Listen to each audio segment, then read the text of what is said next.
Welcome back to Torah in 10, Parsha's Haazinu. I'm Jody Berkel, and I'm so excited to be here with you again.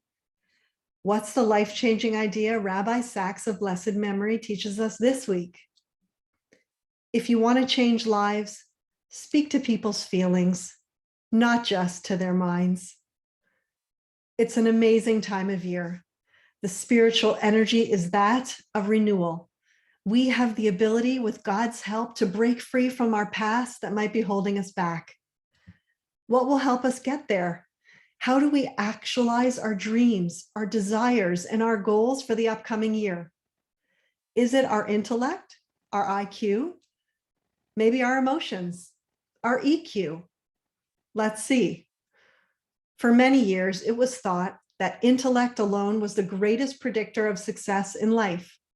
Only later, in a landmark 1989 article by Peter Solovoy and John Mayer, who introduced the concept of emotional intelligence, which is our ability to understand and respond not only to our own emotions, but also to those of others. This, they said, is an essential element of success in many fields in life. Rabbi Sacks says, there are fundamental elements of our humanity that have to do with the way we feel, not just the way we think. Even more so, the importance of understanding how other people feel, the gift of empathy.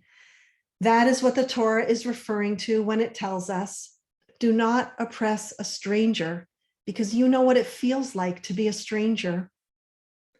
Emotions matter. They guide our choices. They move us to action. Intellect alone cannot do this. Rabbi Sacks says, it has been a great failure of intellectuals throughout history to believe that all we need to do is to think straight and we will act well. History has proven it isn't so. The most powerful example for me took place on January 20th, 1942. The Wannsee Conference, which set a new course of how the Nazis would deal with the Jews. Wannsee is a suburb outside of Berlin, was where the final solution was formulated, the complete elimination of the Jewish people. The drafted document contained 16 signatures from all the upper ministries of the German government. Of the 16 signatures, 8 held PhDs. Also, 43% of the concentration camp officers were either MDs or PhDs. I've been thinking about this for many years, and its message was echoed as I was reading the biography of the Lubavitcher Rebbe, who said, for it was precisely the nation which had excelled itself in these exact sciences, the humanities, and even in philosophy and ethics, that turned out to be the most depraved nation in the world. Without the capacity for sympathy and empathy, we become more like computers than a human being. And this is a recipe for disaster. Our need for emotional intelligence in our lives is understandable. It makes sense.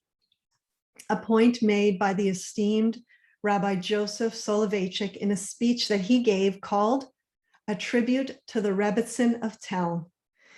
People, he said, are mistaken when they think there's only one Masorah, one Jewish tradition handed down through the generations.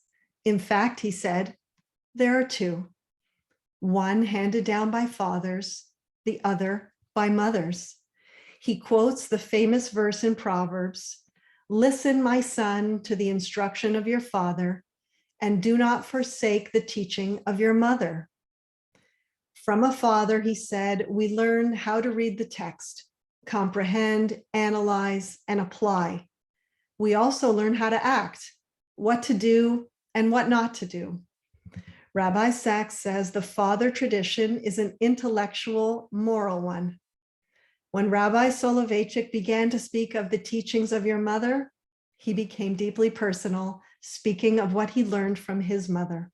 He said, I learned Judaism expresses itself not only in formal compliance with the law, but also as a living experience. She taught me there's a flavor, a scent, a warmth to mitzvot. I learned from her the most important things in life, to feel the presence of the Almighty and the gentle pressure of his hand resting on my shoulders. Without her teachings, which quite often were transmitted to me in silence, I would have grown up a soulless being, dry and insensitive. In other words, Torah from our mothers is about emotional intelligence. Our Torah is written in descriptive stories that invite us to enter the minds and hearts of our spiritual forebears, to understand their experiences, their challenges, dilemmas, their achievements, and their pain. It is, says Rabbi Sacks, the emotional dimensions of a life of faith. And this finally brings us to Parsha's Haazinu. In this Parsha, Moses does something unexpected.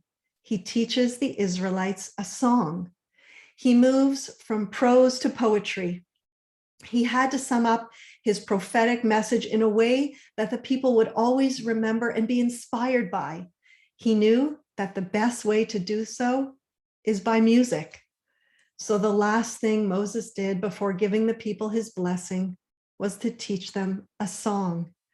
He says, "Listen, heavens, and I will speak, and let the earth hear the words of my mouth. May my teachings fall like rain, my speech flow down like dew, like gentle rain on tender plants, like showers on the grass." At the very end of his life, the greatest of all prophets turned to emotional intelligence, knowing that unless he did so, his teachings would enter their minds, but not their hearts, because it's our feelings that move us to act and give us the strength we need to hand down our commitments to those who will come after us. From Rabbi Sacks, I learned that intellect alone does not inspire within us a passion to change the world. To do that, you have to take a thought and turn it into a song.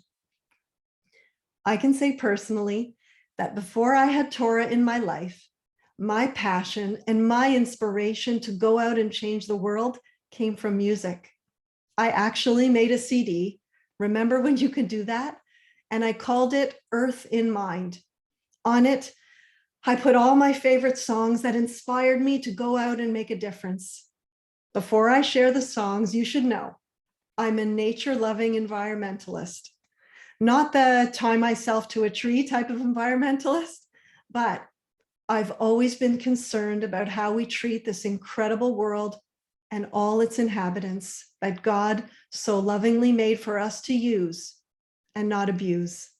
So my playlist included Heal the World, Big Yellow Taxi, the original, Man in the Mirror, Another Day in Paradise, and True Colors. The music moved me to action because it spoke to my emotions.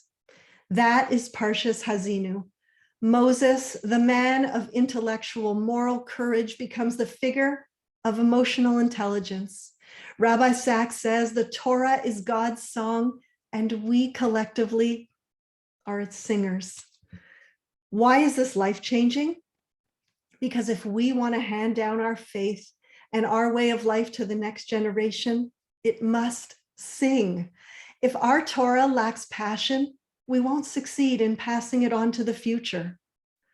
Over 10 years ago, I was learning with a mentor and she said to me, "There are no guarantees in life, but if you want your children to carry on Judaism, you and your husband must learn to sing." If we want to change lives, we have to speak to people's feelings, not just to their minds. To really connect with those around us, we need to enter their fears and calm them. We need to ignite their hopes and guide them, encourage and build them. And for us, if we truly want to change, intellect alone won't get us there. We have to take what we learn and move it to our heart, because it's our emotions that move us to action. And you all know, Judaism is a religion of action. Rabbi Sacks shares this truly life-changing idea. Speak from the heart to the heart, and mind and deed will follow. Gemar Chatima Tova, my friends, wishing you an easy and meaningful fast, and may we and all our loved ones be inscribed in the book of life.